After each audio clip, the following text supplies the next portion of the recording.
बिस्मिल्लाहिर्रहमानिर्रहीम। अस्सलाम वालेकुम। उम्मीद आप ठीक होंगे, खैरियत से होंगे। तैयब लोच आपकी खिदमत में फिर से हाजिर है जी।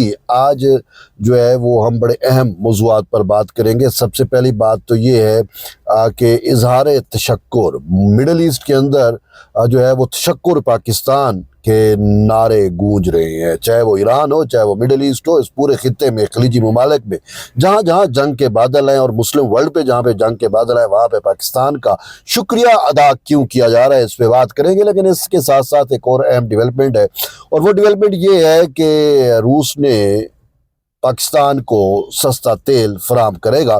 इस हवाले से पाकिस्तानी मीडिया में तो कुछ खास नहीं है, लेकिन रशियन मीडिया और ख़ुसूसन रूस की सरकारी एजेंसी स्पुतनिक ने जो है वो इस हवाले से बड़ी अहम खबर दी है। उस पर भी डिटेल से बात करते हैं। लेकिन सबसे पहले मैं आपको बतलाता चलूँ कि इस जंगज़दा माहौल के अंदर हमारे फील्ड मार्शल सैयद आसिम मुनीर ने सऊदी अरब का दौरा किया है।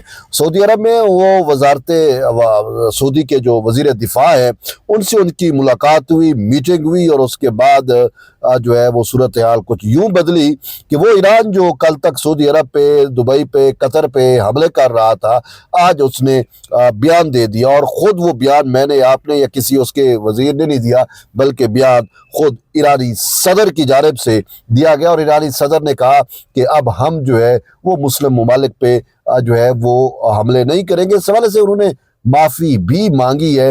उन्होंने कहा है कि चूँकि हमारी मेन क़यादत जो है वो शहीद हुई और गम और गुस्सा था, चीज़ें थी, तो हमने जो है वो अपने गम का इजहार किया, और इस वजह से हमें मुस्लिम ममालिक को भी जो है निशाना बनाना पड़ा। और मुस्लिम ममालिक में निशाने का एक लेजिटिमेट जवाज़ तो था सऊदी उसके पास, ईरान के पास, और वो ये था कि वहाँ पे अमेरिकन अड्डे मौजूद थे। अमेरिकन यानी कि सीधी सी बात है कि under the flag of United states Israel वहाँ पे मौजूद था, तो वहाँ से हमले भी हो रहे थे। तो इस वजह से रिटालिएशन में ईरान ने ऐसा कुछ किया।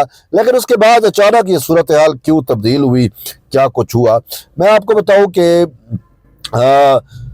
खुद सऊदियों ने जो है अनर्थ किया एक पूरा प्लान। और उसमें सऊदी अरब में ये अनर्थ हुआ कि उन्होंने मोसाद के कुछ एजेंट्स पकड़े, और उन्होंने जो ड्रोन्स हैं वो सऊदी के अरब की कुछ इंस्टॉलेशन पे फेंके। और उनका ये था, असल में ये अमेरिका की और इसराइल की ये चाल थी कि हम जो है वो पूरे खलीजी ममालिक को मजबूर करें कि वो ईरान पर हमला आवर। ये एक बड़ी चाल है, हमेशा से चाल रही है। लेकिन इसमें फिर क्रेडिट जाता है मोहम्मद बिन सलमान को कि वो एक विजनरी लीडर है। मैं तो उसको मानता हूँ, नौजवान है।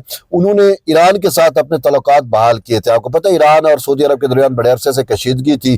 फिर मोहम्मद बिन सलमान जब इक़्तिदार में आए तो उन्होंने चीज़ों को नॉर्मलाइज किया, और चीन के ताउन से उन्होंने सफारत खाना जो है ईरान का सऊदी अरब में खोला, सऊदी अरब का सफारत खाना दोबारा ईरान में खुला, और हालात मामूल पे आए, एक दूसरे मीटिंग, मुलाकातें, और वो सारा कुछ हुआ।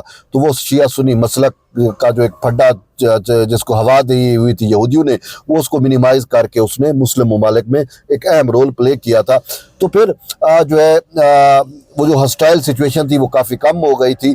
तो इसी बिना पर फिर ये दोनों ममालिक एक दूसरे के करीब आ गए। लेकिन अब ईरान ने जब ये हमला, ईरान पर जब हमला किया, तो उनकी यही कोशिश थी कि सऊदी अरब को, कतर को, दुबई को और बहरीन वगैरह को इनको फोर्स किया जाए कि वो ऐसा करे। लेकिन उन्होंने जो है वो ऐसा नहीं किया, और उसमें एक रीज़न है। रीज़न क्या है पर फिर मैं बताऊंगा कि पाकिस्तान को अगर हम देखें, पाकिस्तान का डिफेंस पैक्ट है सऊदी अरब के साथ। पाकिस्तान के वज़ीर ख़ारजा इसहाक डार का कौमी असम्बली में स्टेटमेंट आपके सामने होगा कि हम ईरान को कहते हैं कि ईरान जो है वो सऊदी अरब पर अगर हमले कर रहा है तो ईरान जो है वो इस बात को यकीनी बनाए कि हमारा सऊदी अरब के साथ पैक्ट है, डिफेंस पैक्ट है, और उसके तहत फिर हम मजबूर होंगे सऊदी अरब के दिफा के लिए। अगर फिर ईरान हमला करेगा तो फिर ईरान को समझना चाहिए कि वो सऊदी अरब के साथ लड़ेगा या फिर पाकिस्तान के साथ। तो ये बहुत सारी ऐसी चीज़ें थी। फिर अंदरूनी खाना बैकडोर चैनल चले, और बैकडोर चैनल इस्लामाबाद के थ्रू चले। रियाज और तेहरान के दरमियान जो है वाया इस्लामाबाद बहुत कुछ हुआ, और उसका नतीजा फिर ये निकला कि सऊदी अरब ने पहले स्टेटमेंट दी कि हमारी अब सरजमीन ईरान के खिलाफ इस्तेमाल नहीं होगी। फिर कतर ने दी। फिर उसके बाद मामला कुछ यहाँ तक हुआ, कुवैत ने भी फिर ऐसा कहना शुरू कर दिया।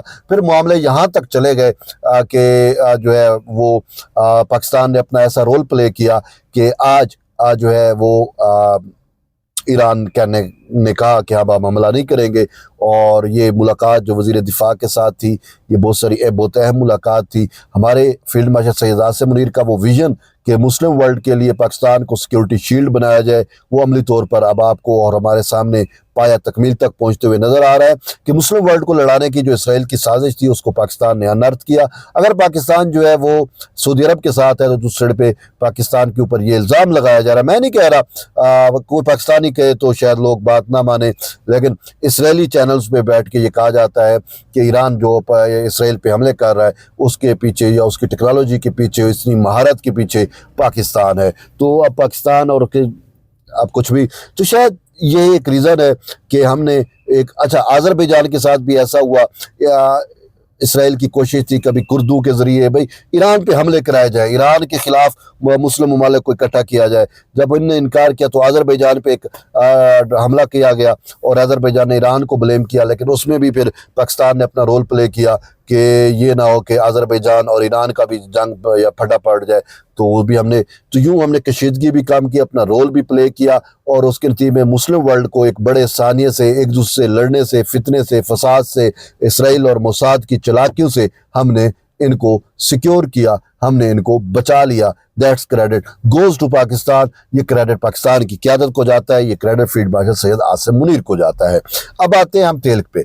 अब तेल की जो कीमतें बढ़ी हैं, मुझे आपको सबको अफसोस है, ख़ुसूसन जो पाकिस्तान में रहते हैं उनको बहुत ज़्यादा अफसोस है कि एकदम 55 रुपये कीमत बढ़ा देना। हाँ देखें, तेल जो पाकिस्तान के पास था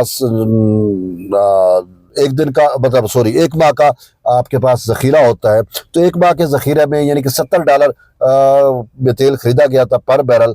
अब तेल की कीमतें जंग की वजह से $90 पर चली गई है, $90 पर बैरल पर चली गई है, लेकिन आपके पास तो पुराना तेल पड़ा, तो फिर कीमत बढ़ाने की वजह क्या थी? अच्छा, अगर चलो भैया आप $90 के हिसाब से भी कीमत बढ़ाते हैं तो कीमत जो है वो खाम तेल होता है, उसमें रिफाइन सब कुछ लगा लगू के जो कीमत बन रही है वो 20 से 25 रुपये बढ़ना चाहिए था, लेकिन इन्होंने 55 रुपये बढ़ा दिया। ये कि जुल्म है, ये कि जुल्म है। देखो मैं इसको जस्टिफाई नहीं कर सकता, लेकिन जंगों में जदुल में ऐसा हो जाता है, पी जाते हैं तो हमें ये पीना पड़ रहा है।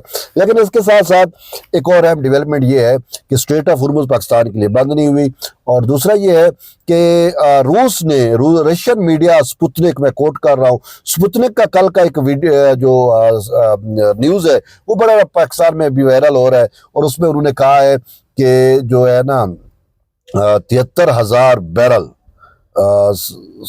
जो है वो तेल, 73,300 बैरल तेल जो है या शायद इससे भी ज़्यादा जो है वो पहली सप्लाई रूस पाकिस्तान को देगा।